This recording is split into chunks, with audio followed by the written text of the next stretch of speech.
안녕하세요. 새내기알비입니다. 이번 영상은 벼락을 알아보려고 합니다. 갑자기 웬 벼락이라고 생각할 수도 있겠는데요. 사실은 몸속 정전기 이야기를 하려는 것입니다. 생각했던 것보다 훨씬 더 많은 분들이 머싱을 하는 이유를 전기를 빼기 위해서라고 알고 계시는 것 같습니다. 거기에는 이 책의 영향력이 큰 것 같아 보였습니다. 그래서 많은 사람들이 몸속 정전기와 몸속 활성산소를 헷갈리고 있습니다. 이 책의 저자가 말하는 몸속 정전기는 몸속 마찰전기를 말합니다. 그에 비해 활성산소는 프리 라디칼을 말합니다. 프리 라디칼 중에 많은 양이 양성의 전기적인 성질을 갖고 있기 때문에 어싱 가설이 성립합니다. 어싱 가설의 구조는 활성산소가 만든 플러스 극성의 전하를 어싱을 통해 땅속의 자유전자로 중화시킬 수 있다라는 것입니다. 여기서 중화의 목적은 활성산소, 즉 프리 라디칼을 원래의 물질로 되살리는 환원입니다. 따라서 어싱의 목적에는 우리 몸을 전기적으로 중성을 만들어 이득을 보려는 생각은 정말 하나도 없습니다. 어싱의 대상인 몸속 정전기가 마찰전기가 아니라 활성산소, 즉 프리 라디칼이다 라는 생각이 곧바로 서야 어싱의 효과를 제대로 생각할 수 있습니다. 왜냐하면 어싱에서 빠져나가는 것이 전기가 아니라 활성산소이다. 그런데 활성산소는 빠져나가는 것이 아니라 원래 물질로 환원되는 것이다 라는 공식이 머릿속에 박혀 있어야 그 다음 걸음을 내디딜 수 있습니다. 이러한 생각이 머릿속에 있어야 어싱이 목적지가 아니라 출발지라는 것을 알아챌 수 있습니다. 그런데 이 책은 몸속에서 생기는 여러 마찰이 정전기를 만들고 그 정전기로 인해 몸속 여기저기에 벼락이 생겨 몸을 해치고 심지어 그 벼락이 활성산소를 만든다 라고 합니다. 게다가 어싱을 하면 정전기가 빠져나간다 라고까지 합니다. 이 말도 안 되는 이야기를 정리하려다 보니 벼락이 무엇인지부터 알아보아야 했습니다. 그래야 몸속에서 벼락이 칠 수 없다는 것을 설명할 수 있기 때문입니다. 게다가 몸속에는 마찰 전기가 생길 수도 없습니다. 설령 전기가 있어도 그게 흐르지 않으면 또 아무런 해가 없습니다. 거듭 말하지만 활성산소가 해로운 것은 그것이 프리 라디칼이기 때문이지 전기이기 때문이 아닙니다. 이것은 지난 영상에서 전자파 이야기를 하면서 보여드렸던 그림입니다. 지난 전자파 영상에서 몸속 전자파, 몸속 전압은 같은 이야기라는 것을 말씀드리면서 둘 다 우리 몸에 없다라는 것을 설명했습니다. 이제 몸속 마찰 정전기 이야기를 할 차례입니다. 먼저 말해두고 싶은 것은 이 책에 나오는 정전기 이야기는 거의 사실과 다릅니다. 좀 더 정확히 말하면 물리학적으로 일어날 작은 가능성도 없습니다. 그리고 또 한 가지, 제가 벼락을 공부하는 이유는 이것이 어싱과 관련이 있다고 생각되기 때문입니다. 박동창 회장은 맨발 걷기로 우리 몸에 들어오는 전자의 원천이 벼락이라고 설명하고 있습니다. 그 이야기를 듣고 나서부터 벼락을 공부하고 싶었습니다. 그런데 벼락을 공부하고 나서 저는 어싱 가설을 더욱 확신하게 되었습니다. 그 이야기도 시간이 나면 덤으로 해보려고 합니다. 본격적인 이야기에 앞서 번개의 생성 원리를 설명한 한국전기연구원의 영상 하나를 보겠습니다.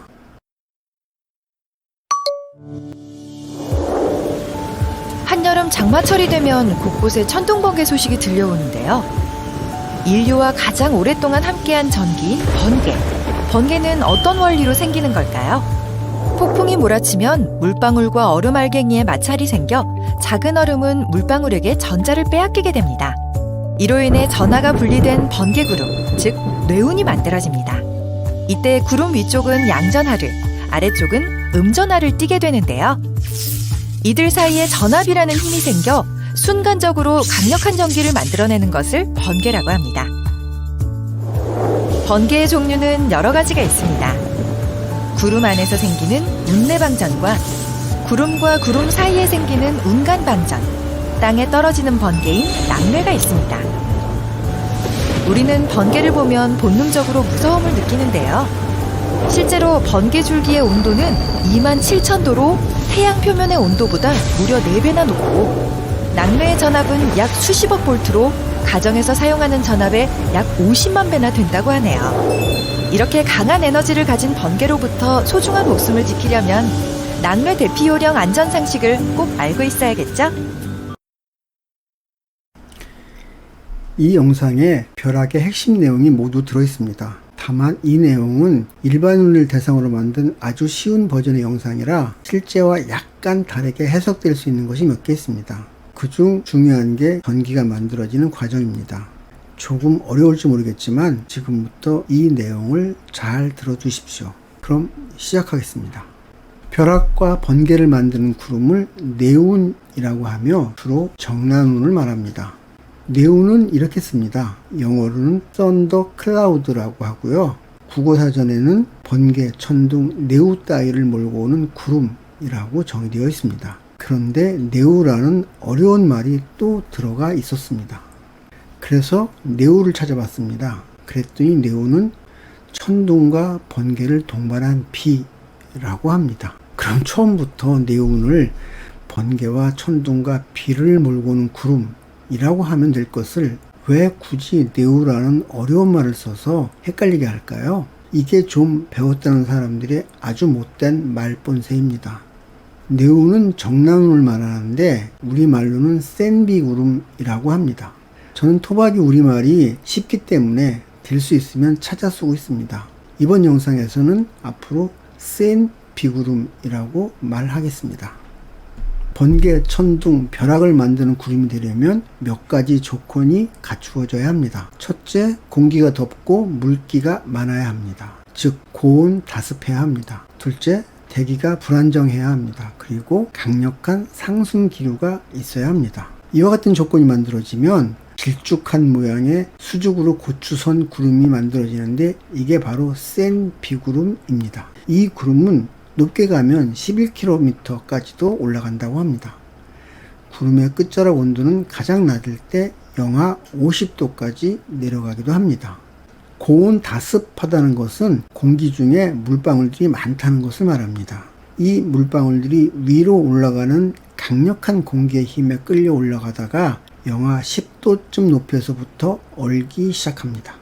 원래부터 다른 크기의 물방울도 있었을 것이고 얼음이 된 후 서로 부딪히면서 얼음 파편이 생기기도 하면서 구름 내부에는 크고 작은 얼음 조각들이 널리게 됩니다.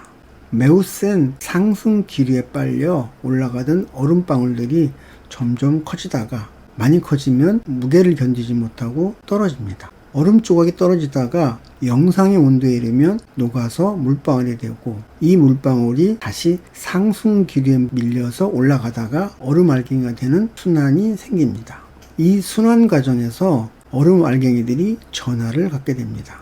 얼음 알갱이가 순환하는 과정에서 큰 알갱이와 작은 알갱이들이 만들어지고 이것들이 서로 마주치게 됩니다. 이 길목에서 물방울 간에 전하가 생깁니다.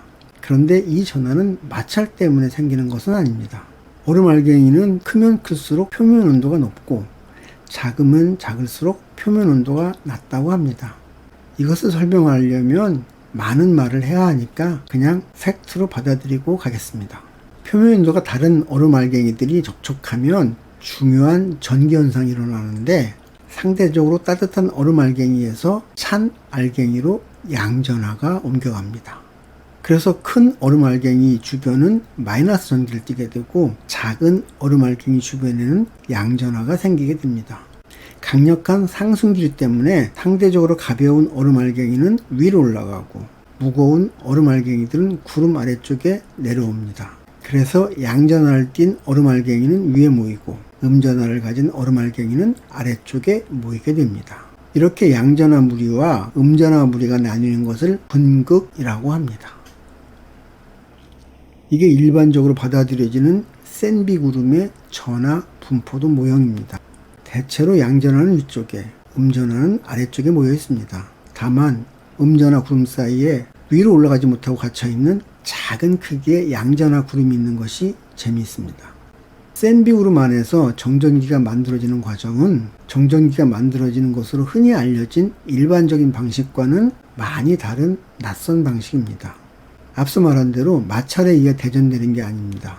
즉 마찰 전기가 아니라 열 전도에 의한 열 대전입니다. 또 하나 중요한 것은 전자 이동이 아니라 양전하의 이동에 따른 대전이라는 것입니다. 양전하란 수소 이온을 말합니다. 즉 수소에서 전자가 분리되고 양성자만 남은 것이 수소이온, 즉 자유양성자입니다.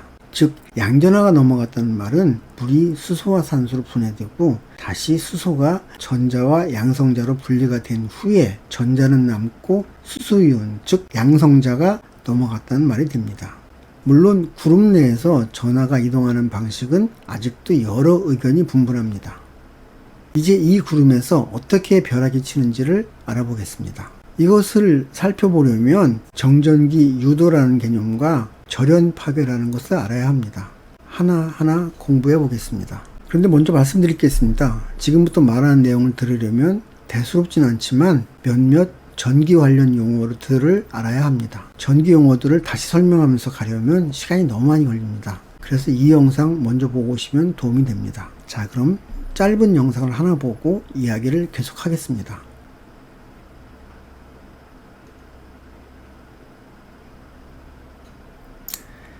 이것은 정전기 유도 현상을 보여주는 실험 영상입니다.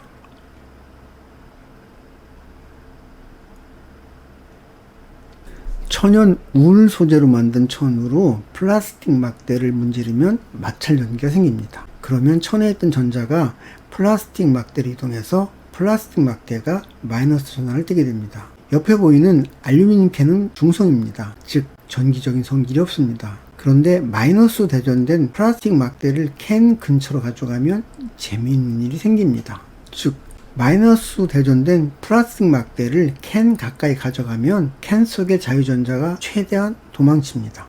전기는 같은 극끼리는 서로 밀고 다른 극은 서로 잡아당깁니다. 양성자는 그 자리에 그대로 있습니다. 양성자가 움직이지 못한다는 것이 매우 중요합니다. 이렇게 되면 전기적인 성질이 없던 캔이 전기적인 성질을 갖게 됩니다. 즉 캔의 겉면이 대전됩니다.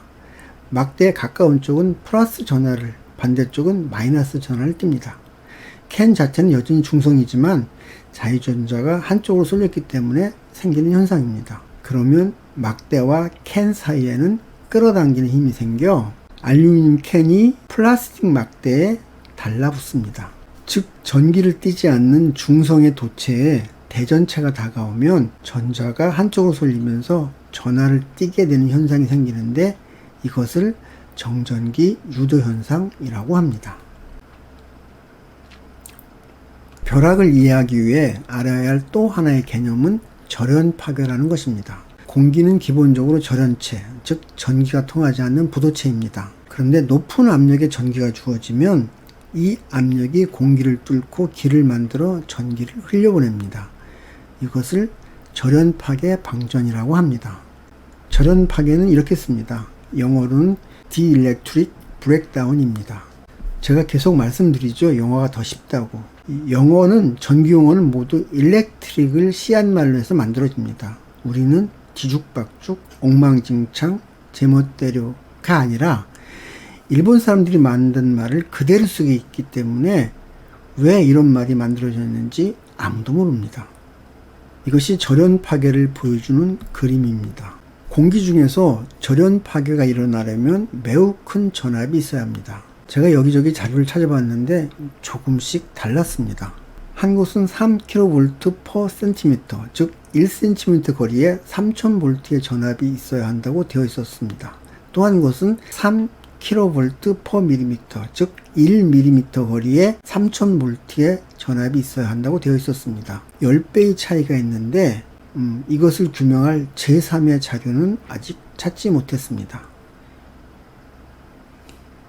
센 비구름이 땅에 가까이 오게 되어 땅과 전압의 차이가 대기의 절연 파괴 강도를 넘어서면 방전이 일어납니다. 이것이 벼락입니다. 벼락은 순간 전압이 수억 볼트가 되는 경우도 많아서 절연 거리가 수 킬로미터인 경우도 있다고 합니다. 벼락이 번개를 동반하면 방전 통로의 표면 온도는 태양 표면 온도보다 4배나 높은 27,000도의 열이 발생합니다. 즉 벼락은 센 비구름이 땅에 다가오면서 생기는 땅과의 정전기 유도 현상과 높은 전압이 만드는 절연 파괴 현상이 한데 어우러져서 만들어집니다.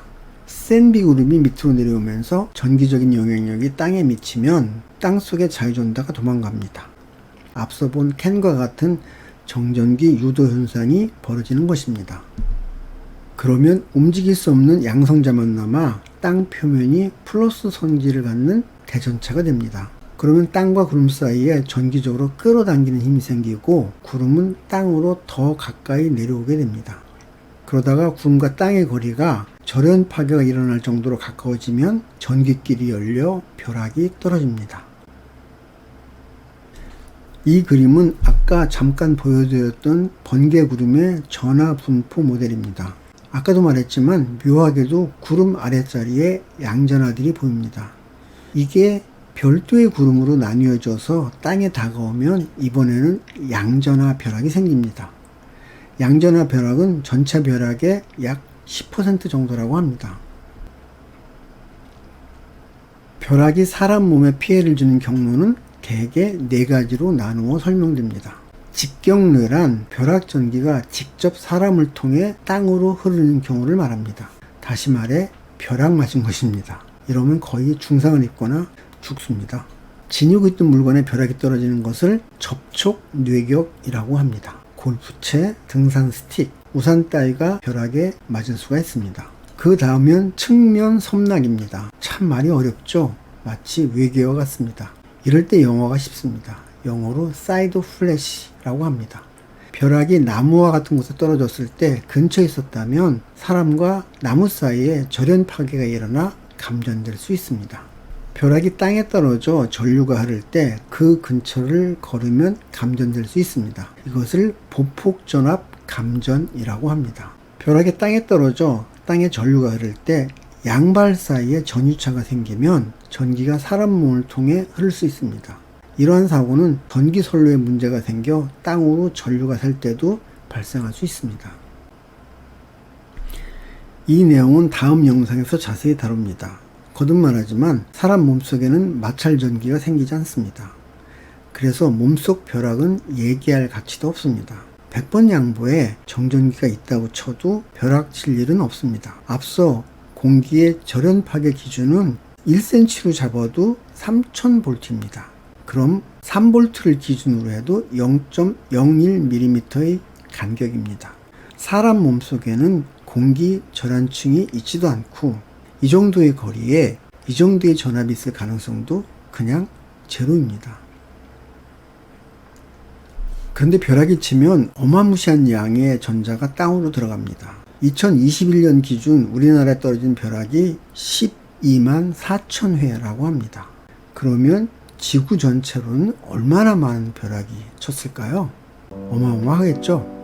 그런데 땅의 전압은 0V, 즉 중성입니다. 그럼 벼락으로 땅에 들어온 그 많은 전자는 어디로 갔을까요? 궁금하지 않으십니까? 저는 무척 궁금합니다. 오늘 영상 여기서 마치겠습니다. 시청해주셔서 감사합니다. 구독, 좋아요, 알림 설정, 그리고 공유 부탁합니다. 다음 영상에서 뵙겠습니다. 안녕히 계십시오.